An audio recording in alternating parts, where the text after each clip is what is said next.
வணக்கம். இன்னைக்கு super star Rajinikanth பிறந்த நாள். ஸ்டைல் சக்கரவர்த்தி. அவர் மாதிரி ஸ்டைலாக கண்ணாடி போட முடியாது, ஸ்டைலாக நடக்க முடியாது, ஸ்டைலாக பேச முடியாது. வாங்க இன்னைக்கு அவரை வச்சு பேசுவோம். அதை தன்னைத்தானே அவர் திருத்திக்கிட்டு செதுக்கிக்கிட்டு இத்தனை வருஷமாக நிற்கிறாருன்னா, மனோரமா ஆட்சி அவங்க தவறினப்ப நான் அந்த ஃபனரல் அட்டன் பண்ணேங்க. அதில் நின்ற லட்சக்கணக்கான மக்களை நான் ஒரு ஆளாக அங்கே நின்று ரஜினி சாரை பார்த்தேன் அன்றைக்கி லைஃப்பில் ஃபஸ்ட் டைமு. அது மறக்க முடியாது. அது போக உங்களுக்கு தான் பல பேருக்கு தெரியும், நான் ஒரு குறும்பட இயக்குனர். இது வரைக்கும் 18 ஷார்ட் ஃபிலிம் பண்ணியிருக்கேன். 18மே சமுதாய ஓரியன்டட் இது. அதில் ஒரு ஃபிலிம் கிட்டத்தட்ட ஆல்மோஸ்ட் 10 இயர்ஸ் ஆச்சு, 8 இயர்ஸ் ஆயிடுச்சுங்க.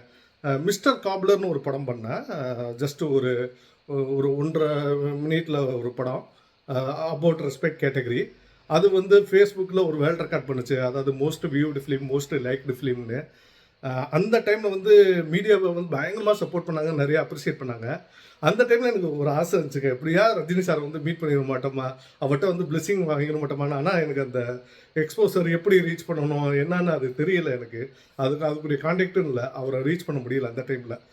அதுக்கப்புறம் ஏன்னா அந்த டைம் அவர் ரொம்ப பீக்கு. அந்த ஃபாலோடு இயர்ஸ், அந்த மிஸ்டர் கப்லரு, இப்போ என்னுடைய குறும்படம் ஹிட் ஆனி மக்களுக்கு ரீச் ஆனதுக்கப்புறம் ஒரு டவுன் த லைன் ஒரு 6 மந்த்ஸ், அது 1 இயருக்கு அப்புறம் பார்த்தா ரஜினி சார் நிறைய இந்த மாதிரி சாதிச்சவங்களை கூப்பிட்டு அதாவது திரைத்துறையில் ஏதாவது படம் ஹிட் ஆச்சுன்னா அந்த டீமை கூப்பிட்டு பாராட்டுறதா இருக்கட்டும்.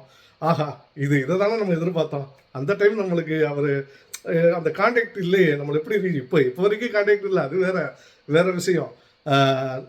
ஒரு ஆசைங்க, திரும்ப ஃப்யூச்சரில் என்றைக்காவது ஒரு நல்ல படம் பண்ணி அது என்ன வடிவமாக இருக்கட்டுமே, குறும்படமாக இருக்கட்டும் இல்லை பெரிய திரைப்படமாக இருக்கட்டுமே, அது பண்ணி ரஜினி சார்ட்ட பிளெஸிங் வாங்கணும்னு ரொம்ப நாள் ஆசைங்க.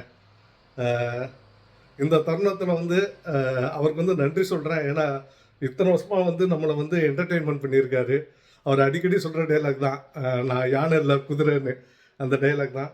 அதே மாதிரி பார்த்தீங்கன்னா அவர் தன்னைத்தானே எப்போவுமே தாழ்த்திக்குவார். எந்த ஒரு ஸ்பீச்சருமே தாழ்த்திட்டு கூட இருக்கவங்க எல்லாம் வசதி பேசுவார்.